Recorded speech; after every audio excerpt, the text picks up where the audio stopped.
tubahaye ikaze mwe muteze amatwi radiyo ijwi ry'Amerika ivugira ku murongo w'ijana kane n'ibice bitatu FM. Ni umwanya w'ikiganiro ejo mutegurirwa n'umuryango Ejo Teko ukorera i Kigali mu Rwanda.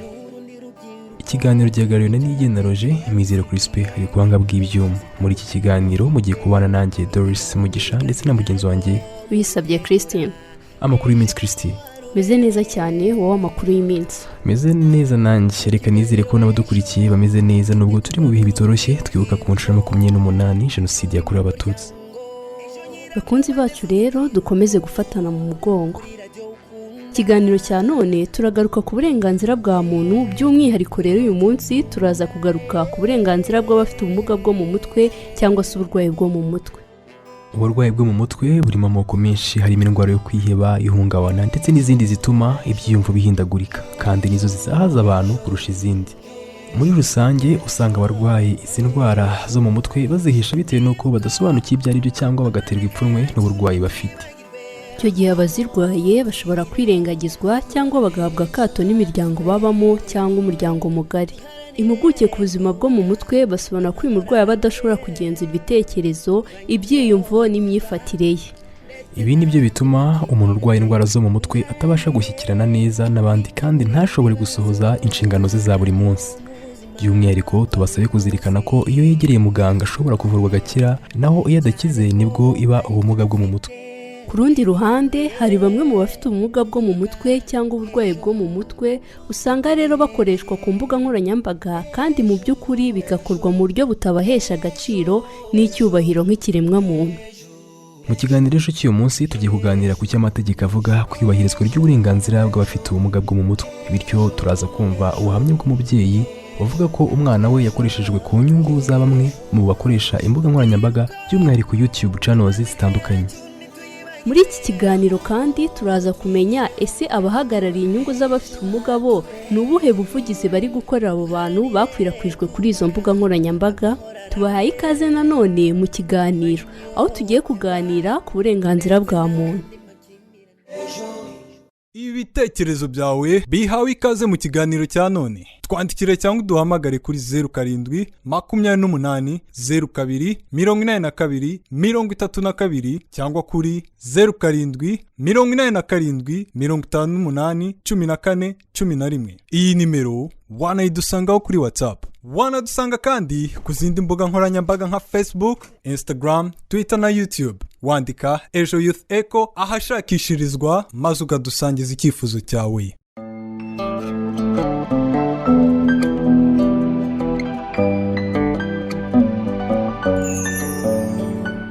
Nkuko tumaze kubigarwaho mu ntangiriro z'ikiganiro, hari bamwe mu bakoresha imbuga nkoranyambaga nka YouTube bagaragaye bakoresha ibiganiro mu mashusho abafite uburwayi cyangwa ubumuga bwo mu mutwe.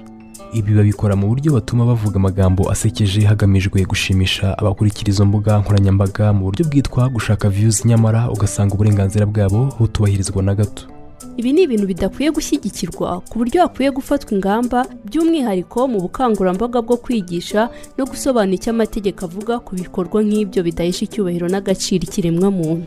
Reka tubonereho twumve Ntabyera Joseph utuye mu karere ka Huye, umurenge wa Rusatira. Uyu mugabo afatwa nk'umubyeyi wa Busikete, umuhungu ufite ubumuga bwo mu mutwe, bakaba bamaranye imyaka 24 babana. By'umwihariko Busikete uyu yamenyekanye cyane kuri channel za YouTube hano mu Rwanda. Uyu mubyeyi asanga abafite umutima ufasha bajya baha ijambo imiryango y'abakoreshwa ibiganiro, kuko ngo usanga hari abahugira mu kwishakira indonke zabo bakirengagiza ubufasha burambye ukwiye iki cyiciro. Reka tumwumve mu kiganiro yagiranye na mugenzi wacu Ishimwe Honore. Kabaye. Imvugo kabaye yamenyekanye cyane nyuma yo gukoreshwa ku mbuga nkoranyambaga kwa Busikete asengererwa byeri n'akaburusheti. Ubusanzwe akomoka Mbazi ya Butare. Ntabyera Joseph wo mu karere ka Huye mu murenge wa Rusatira avuga ko abana na Busikete kugeza ubu imyaka ibaye 24. Aha aratubwira uko bamenyanye n'imibereho ye mu muryango yungutse. Yararaga ku mabaraza ahantu, noneho aza kugera iwanjye tumumwakira neza, nyine turamwambika tumuha kiringiti ari yorosa mbese n'icyo kuryamira. Kugeza ubwo yavuze ngo nige nzamugura isanduku nige nzamuhamba. Ubu ni papa, umukecuru ni mama. Gusa umukecuru nawe akankundira, nawe arakubukunda ko n'umukristo, ari ukumuhagira kumumesera. Ntabyera Joseph avuga ko ari abashakira indonke kuri bene aba bantu bafite uburwayi bwo mu mutwe igihe banyushijwe kuri YouTube cyangwa se izindi mbuga nkoranyambaga, bamwe mu kubafasha ngo ntibashima haryana, nubwo ku rundi ruhande hari abagira agatima bakabafasha kubona iby'ibanze nkenerwa mu buzima bwa buri munsi. Baraje bakoze ikiganiro baragiye, cyembona haje abandi, ariko cyane cyane guhera muri Noheli nibwo bisukiranije kugeza mu bunani. Abakoresha mu nyungu zabo ni nk'abo ngabo bamufata bakamusanga mu masoko. Hari n'abo bigeze kumujyana hepfo, hari akabari ngo bita muri VIP hano mu Rugarama. Nabyo naje kubimenya nyuma, birambabaza. Yari yasinze kuko biragaragara nange naribonye umuntu yabinyetse kuri telefone. Ntabwo bishimiye ko hakaba wenda ubusiga nk'inoti ya 5, akaba umusigira umwenda, ubwo bakagenda ariko bavuga ngo bazagaruka. Sinzi ikinyamakuru bakorera ngo yaduhaye ingurube irahari ubu ni ya Busiyeti, igishashi cy'ingurube. Bukiye barongera baragaruka, amuha amatora, abaduha agafuka k'umuceri, akakawunga, litiro y'amavuta n'ibirori by'isukari. Urabona baravuga ngo ubusa buruta buri. Nze mu rugo tuganire, bagira icyo wenda bamumarira, niba hari bafitemo n'inyungu wenda bagira icyo bafata, uko nta urye nka nyirayo. Kwikunda bonyine nabo dusangire. Nk'ubu waduhamikwa tukubakira nk'ingurube ebyiri zigaragara, tukabona ibyo kurya bigenda by'ibanze, twazitunga dushize nk'inzu yayo hariya mu rugo twayitunga, inkoko twazitunga. Ntabyera Joseph urashima inzego bwite za leta n'iz'abaharanira uburenganzira bwa muntu, gusa hari icyo asaba leta n'abandi baterankunga batandukanye mu kwita ku bafite uburwayi bwo mu mutwe, kimwe n'imiryango ibitaho mu gihe hari. Leta yadushyira muri VIP ikayigira imugenera buri kwezi, byanze se wenda se niba ari umuterankunga wo hanze nk'ibyo byose aramutse imodoka zimugonze bikamusaba kugira nta mituweli uretse ko kwa muganga baramuvura ku buntu, ariko aramutse abyiye nk'ibutari cyangwa n'ahandi hantu byangora, nta kantu kuri konti nta n'igiceri cy'imingiraho. Uretse kuba hari abakurura bishyira binyuze mu biganiro bitambuka ku mbuga nkoranyambaga kuko ngo byarebwe cyane cyangwa se ubundi buryo bukoreshwa, Joseph ahamya ko bifasha kubonera ubufasha nubwo hari ibyakomeza kunozwa bigahuzwa n'uburenganzira bakwiye nk'ikiremwa muntu. Ishimwe Honore mu karere ka Huye kubw'ikiganiro ejo.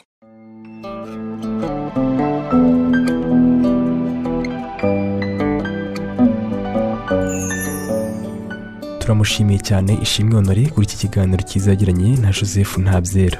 Tumaze kumva byinshi bitandukanye kuri uyu Busiyeti babana, bisa nkaho ari we umwitaho ubuzima bwe bwa buri munsi, aho usanga nta nyungu ifatika babona cyangwa se bakura mu kuba bakoreshwa ku mbuga nkoranyambaga, ahubwo usanga abanyiriza imbuga nkoranyambaga aribo bakuramo inyungu. Ese wowe udukurikiye wumva ari iki cyakorwa mu gufasha gusobanukirwa icy'amategeko avuga ku iyubahirizwa ry'uburenganzira bw'abafite ubumuga? Ese hari igitekerezo wifuza kudusangiza ku ngingo turi kuganiraho uyu munsi? Twandikire kuri 0788028232 cyangwa se kuri 0787581411. Iyi nimero wanayitwandikiraho kuri WhatsApp. Wanadusanga kandi ku zindi mbuga nkoranyambaga nka Facebook, Instagram, Twitter na YouTube. Wandikamo Ejo Youth Echo ahashakishirizwa maze ukadusangiza icyifuzo cyawe. Dore mu gihe barimo batwereza ibitekerezo byabo rero, hari bamwe mu bakoresha imbuga nkoranyambaga ziganjemo YouTube ikunze kugaragaraho amashusho y'abafite uburwayi bwo mu mutwe. Aba bavuga ko bitari bikwiye ko abafite uburwayi bwo mu mutwe bakoreshwa mu nyungu z'abantu ku giti cyabo, ariko kandi ngo n'abakoresha izo mbuga hari icyo babikoraho bigacika. Reka tubumve mu kiganiro bagiranye na mugenzi wacu Isingizwe Marie Claire. Turagaruka mu kanya. Numva nk'imiryango itari iya leta yashyira hamwe agakora nka kampanye yo kubirwanya, ababigaragayemo bagahana. Ikindi ni uko ba nyir'imbuga nkoranyambaga bagomba kubanza kumenya agaciro k'ikiremwa muntu muri rusange. Rero n'abari abantu babikoreshwa ntabwo baba basobanukiwe neza n'ibyo barimo, ugasanga barabwira ati kora ibi ngibi, ugasanga bamwe abantu baguriye n'inzoga, ugasanga yasinze, ugasanga uwo mu YouTube aguriye uwo muntu inzoga akavuga n'ibyo bintu byose. Njye mba numva ahubwo ibi bintu nyuma y'uko leta yaza kubijyamo, buri muturage wese uko dora tubishishikarizwa na leta y'u Rwanda, buri wese yagakwiye ku ijisho rya mugenzi we icyo agiyemo, akavuga ati ura ni umuntu wacu muri quartier runaka, ubisobanukiwe akegera abandi bari kubijyana babivanwamo bakaba babagira inama. Nkatwe dukoresha imbuga nkoranyambaga numva twakirinda gusharinga ibintu cyane ko n'ubundi abantu babikurikirana, nimba nyibonye nka gisharinga undi mimizi ubwo nyine nabisakaje, hanyuma tukirinda no gutanga komenti zishishikaza abantu komeza kutuzanira izo nkuru, tukirinda nyine komenti zibereka ko twakunze izo nkuru, ko numuha komenti mwereka ko yakoze ibintu bitari byo next ntabwo yakongera kuyipostinga. Kandi mbere ya byose ubona bakoresha babanza kuba ibintu runaka, baramuha amafaranga, baramuha ibisindisha abanza kubanza akanywa kugira ngo ibyo bashaka byabo babigereho. Mbere na mbere tubanze duha agaciro kiremwa muntu, tubanze dukundana hagati yacu, noneho wumve ngo umuntu ngiye gukoresha bino bintu aramutse ari njyewe, aramutse ari umwana tuvukana, aramutse ari kanaka muri famiye hafi yanjye byanshimisha. Sibyo nabari abanyire ziriya YouTube channels, ariko umuturage wari wese agiye yumva nk'uriya muntu ufite ubumuga akamwumvamo nk'umuntu we, ndakeka nta wakwishimira kubona umuntu we ari gucishikana ku mbuga nkoranyambaga bari kumukoresha biriya bintu nta muntu wabyishimira. Ukuntu mbyumva cyo tubona nko kuri Instagram cya Facebook cya YouTube, iyo hari ukuntu ya post no hari ahandi ukanda bakwereka kumbura cyangwa ko reportinga mu gihe ubona ko iyo post itari kwiye kuba yajya hanze, ukaba reportinga ku kigo runaka cya seribu. Cyakorwa cyane cyane nkatwe dukoresha izo mbuga nkoranyambaga, nitwe tugomba gufata iya mbere mu kugira inama, mu kwigisha babandi bashukwa, nitugende tubigishe, ubundi nitumara kubigisha bizacika. Babandi bashaka amakuru nibaza bagasanga hari inyigisho baba ababyeyi baba abana cyangwa babana muri rusange bafashe, bazabanza bababaze ubundi bikemuke burundu. Tujye dukunda kubibona baza bimwe bavuga ngo byo gutwika, hakwiye kubaho ubukangurambaga hagati yacu mu baturage, ikindi kandi tugasobanukirwa ihohoterwa icyo ari cyo, ko hari igihe umuntu ashobora kuza akagukoresha interview ukabasha kuba wasubiza bitewe n'uko ubyumva gusa udasobanukiwe something behind cyari kimuzanye. Reka dushimire Marie Claire Sinyizwe ndetse nabo baganiriye. Yego rwose, reka ahubwo ducunguje uburyo umwete, nyemera utubwire icyo amategeko abivugaho. Ubusanzwe itegeko rirengera abantu bafite ubumuga muri rusange mu Rwanda, itegeko nimero 01/2007 ryo kuwa 20 z'ukwa mbere 2007 rirengera abantu bafite ubumuga muri rusange. Umutwe wa mbere ingingo ya 3 iteganya ko umuntu wese ufite ubumuga afite uburenganzira bungana n'ubw'abandi imbere y'amategeko, agomba kubahwa ndetse no guhabwa agaciro gakwiye ikiremwa muntu. Ingingo ya 27 iteganya ko umuntu wese ukoreye ufite ubumuga icyaha cy'ivangura cyangwa ihohoterwa iryo ari ryo ryose ahanishwa igihano gisumba ibindi mu biteganywa n'ingingo z'igitabo cy'amategeko ahana n'iz'amategeko yihariye ku birebana n'icyo cyaha. Urakoze cyane kutubwira icyo itegeko rivuga, bityo reka twakire Christella atugeze ubutumwa bumaze kumugeraho kuri iyi ngingo. Yego, uraho neza Christella? Yego meze neza, mwebwe bite? Natwe tumeze neza cyane. Nanjye ndaho meze neza. Hari ibitekerezo abadukurikiye bamaze kudusangiza kuri iyi ngingo. Iradukunda Maurice uherereye mu karere ka Musanze yagize ati abanyarwanda benshi ntidusobanukiwe ibijyanye n'amategeko muri rusange, usibye no kuvuga ajyanye n'iyubahirizwa ry'uburenganzira bwa muntu bw'abafite ubumuga bwo mu mutwe, usanga n'andi mategeko atandukanye tuba tutayazi, kereka abayize cyangwa bafite aho bahurira nayo mu kazi kabo ka buri munsi. Ati rero cyakorwa ni uko amaradiyo na televiziyo byajya bikoreshwa mu kunyuzwaho ibiganiro bitandukanye byigisha amategeko atandukanye, kuko usanga bamwe bayamenya baguye mu cyaha. Bagenzi banjye basubirana ijambo. Mu gihe kigaragara bamwe mu bakorera ku mbuga nkoranyambaga bakoresha abafite uburwayi bwo mu mutwe ibiganiro, ihuriro nyarwanda ry'imiryango y'abafite ubumuga bwo mu mutwe NIDOR bavuga ko bagerageza gukora ubuvugizi kugira ngo imibereho y'abafite ubumuga irusheho gutera imbere. Mu kiganiro mugenzi wacu Nkurunziza Pacifique yagiranye na Nsengiyumva Jean Damascene, umunyamabanga nshingwabikorwa waryo, avuga ko n'abahinzoga bafite ubumuga bakwiye kubireka ahubwo bakabashakira ubufasha bwabateza imbere. Twebwe ntabwo uri mu nshingano zo gufasha, inshingano yacu ni gukora ubuvugizi, ariko iyo tubonye umuparteneri uduha ibyo gufasha turabikora. Kandi urumva ko abanyarwanda bafite ubumuga bose ntitwabagiriraho icyarimwe. Hari ibyo rero twagiye dukora cyane cyane ibijyanye n'uburezi, twagiye dutanga ibikoresho bifasha abana mu mashuri, twagiye dutanga imfashanyo muri iki gihe cya covid zageze ku banyarwanda benshi. Noneho babandi bari ababuskete n'ubundi bari muri porogaramu zimwe NIDOR ikora n'imiryango ireberera kiriya cyiciro, niho izindi mfashanyo zinyura. Rero icyo wakwibaza ni iki, kuki umuntu agomba kubanza gusindisha umuntu ufite ubumuga bwo mu mutwe kugira ngo abone amukureho amakuru? Ibyo ntabwo ari umuco, nicyo twamaganye, kuko icyari kuba kigenderewe ko ari ukujya kumufasha ukavuga uti nasanze umuntu ufite ubumuga akeneye ibi n'ibi nabimuhaye. Ikibazo wamubaza ngo ni ikihe kindi ukeneye inzego zagufasha ukamukorera ubuvugizi, ariko ntiwamubaza bya bindi namwe mwumvise nashaka gusubiramo. Rero ubufasha buracyakomeza, uko tugenda tububona tugenda tugera kuri benshi, cyane cyane ariko ikigenderewe ni ukugaragariza inzego z'ibanze hahandi hatangirwa serivisi kw'aba bantu bafite ibibazo. Hari naho twagiye tugera ugasangana n'inzego z'ibanze murabi ibintu byo gutsishinga amatsinda, sinari nzi ko mfite mu kagari kanjye abantu bafite ubumuga bangana gutya, ubwo ko abantu batazwi.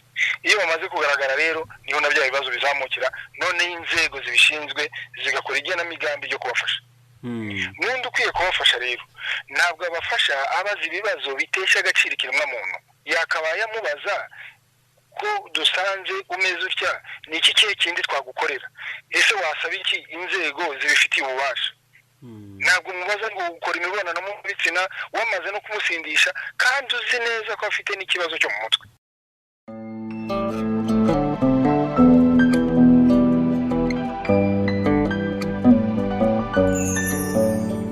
Reka tumushimire umunyamabanga w'ihuriro ry'abafite ubumuga umaze kudusobanura ko bidakwiye gukoresha umurwayi wamuhaye ibisindisha, ahubwo wamusabira ubufasha mu buryo bukwiye.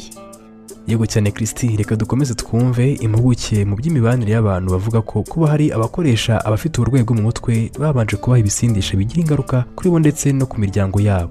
Dr Gasana Sebastien, umwarimu muri kaminuza y'ikoranabuhanga n'ubugeni ya Byumba UTAP, avuga ko guha ibisindisha umuntu ufite uburwayi bwo mu mutwe bishobora kongera uburwayi bwe. Byagira ingaruka zikomeye cyane kubera ko niba baba bakoresheje ibyo biganiro bo bafitemo inyungu babanje no kubaha inzoga cyangwa se n'ibindi bintu byaba bifite uko bihungabanya imitekerereze yabo yo mu mutwe, icyo nacyo ni icyaha noneho kiba cyiyongereye ku kindi.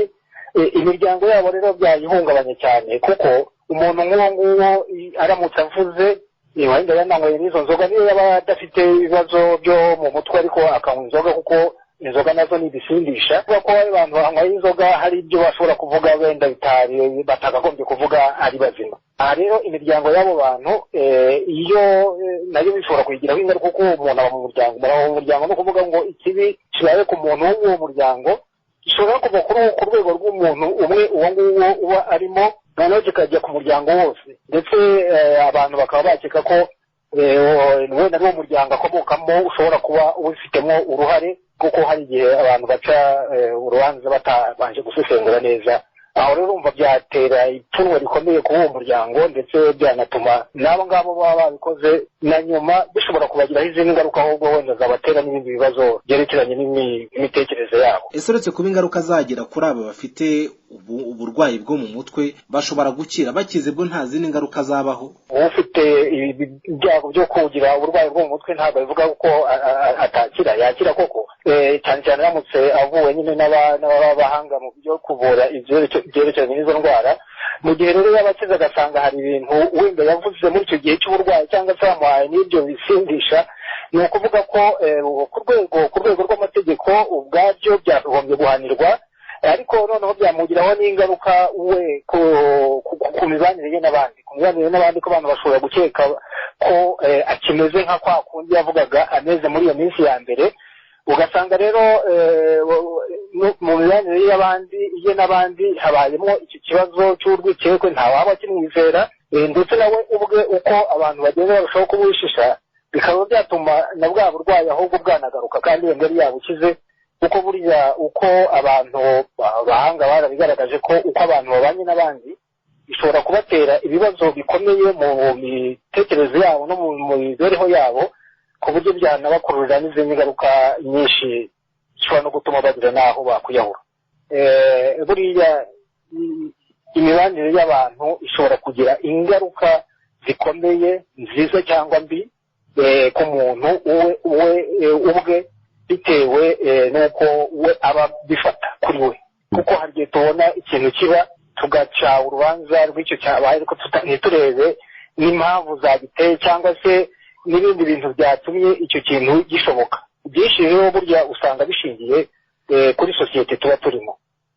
Ni ikibazo rero kiba gikomeye, umuntu aramutse akoze ibintu noneho nyuma yamara koroherwa cyangwa gukira ibyo bintu bikamugiraho ingaruka mbi, bikamutera ipfunwe, bigatuma imibanire ye n'abandi cyangwa imitekerereze ye n'imyitwarire ye igenza ukundi uko atabiteganyaga bitewe n'ibyo aba yarabayemo, kuko burya ubuzima tuba twarabayemo buradukurikirana ku buryo bw'umuryango ubu. Ni izihe nama mugira abantu bakoresha ibiganiro bafite uburwayi bwo mu mutwe? Rwose ni ukubireka, ariko umuntu akaba yahamagarira n'ababireba ntibagire icyo bakora, kuba bagira icyo bakora, kuko urumva abantu barashaka inyungu zabo bwite bakoresheje abandi bantu wenda mu bibazo baba basanganywe.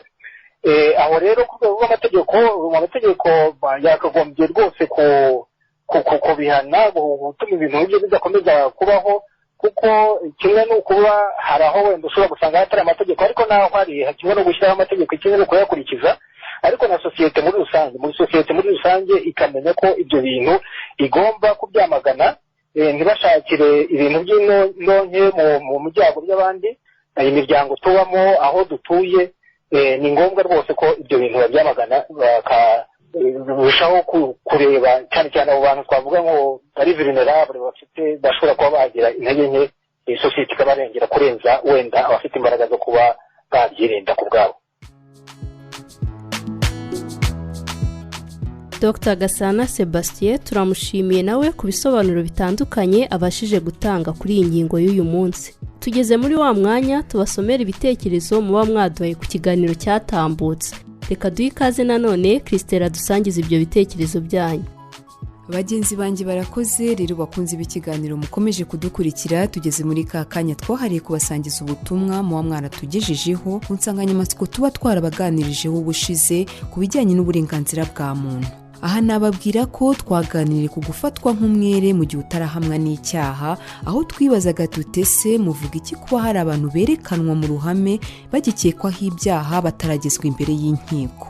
Nabibutsa ko muri iki kiganiro twabagejejeho ibitekerezo bitandukanye by'abaturage, ndetse tunabagezaho ubuhamya bw'umwe werekanwe mu ruhame agikekwaho icyaha nyuma akaza kuba umwere. Yadusangije uko byamugendekeye ndetse n'ingaruka byamugizeho. Si ibyo gusa, twanabagejejeho ikiganiro twagiranye n'umunyamategeko, aho yasobanuye iyubahirizwa ry'ibiteganywa n'amategeko kuri iyi ngingo. Ibitekerezo mwatugejejeho ni ibi bikurikira. Nzambazimana Teresfo uherereye mu murenge wa Muhima mu karere ka Nyarugenge yagize ati njye mbona ari akarengane, kuko bituma batakarizwa icyizere n'inshuti zabo, niyo babaye abere imbere y'ubutabera ntabwo bisanzura muri sosiyete kuko baba bagifite ikimwaro.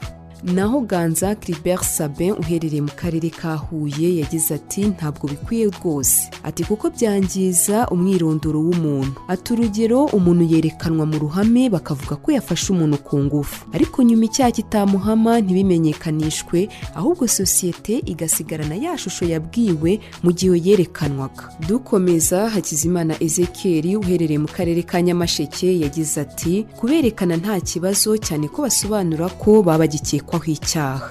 Ati ahubwo ikidakwiye ni uko bajya bafatira umuntu mu cyuho ari gukora icyaha, nabwo bakavuga ko agikekwaho icyaha kandi bamufashe ari kugikora. Naho Tuyizere Seti uherereye mu karere ka Kamonyi yagize ati hari ingaruka bigira ku muntu nyuma y'uko icyaha kitamuhamye. Aha twavuga nk'agahinda gakabije, kwitakariza icyizere, ndetse na sosiyete imuha akato. Naho Ndacyayisenga John uherereye mu karere ka Rwamagana yagize ati hakwiye kugira igikorwa, kuko usanga bibangamira uburenganzira bwa muntu mu gihe ahindutse umwere, kandi ntabwo ubutabera bugaruka ngo bumenyeshe ko basanze uwakekwaga arengana. Naho Gasasira Theogene uherereye mu murenge wa Kanombe mu mujyi wa Kigali yagize ati gufatwa nk'umwere mu gihe cyose utarahamwa n'icyaha nibyo bikurikije amategeko, ariko usanga uwafashwe hari igihe yerekwa itangazamakuru kandi ubutabera butaramuhamya icyaha. Ubutumwa bwa none tubuhiniye aha, tuzasubira ubutaha mu mwanya nk'uyu.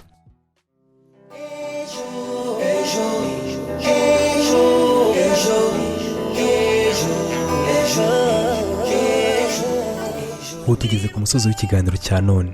Uyu munsi twaganiriye ku burenganzira bw'abafite ubumuga bwo mu mutwe, bityo twabashije kumva icyo inzego zirebera abafite ubumuga bwo mu mutwe zibivugaho. Mu kiganiro kandi twumvise ubuhamya bw'umugabo urera umwana ufite ubumuga, bityo dusangije uko abibona ndetse yanavuze ibyifuzo bye ku buryo abantu bafite ubumuga bakwiye guhabwa agaciro. wakoze kubana natwe uyu munsi. Wifuza kudusangiza igitekerezo, ubuhamya cyangwa inyunganizi, watwandikira kuri 0728028232 cyangwa kuri 0787581411. Iyi numero wanayitwandikiraho kuri WhatsApp. Wanadusanga kandi ku zindi mbuga nkoranyambaga nka Facebook, Instagram, Twitter na YouTube. Wandika Ejo Youth Echo ahashakishirizwa maze ukadusangiza icyifuzo cyawe. Tubashimiye kubana natwe uyu munsi. Dushimiye kandi Nigena Roger wari uhagarariye iki kiganiro ndetse na Mizero Crispin wari uri ku buhanga bw'ibyuma. Kuri mikoro muri studio mwabanye nanjye Uyisabye Christina ndetse na mugenzi wanjye Doris Mugisha. Mugira amahoro y'Imana.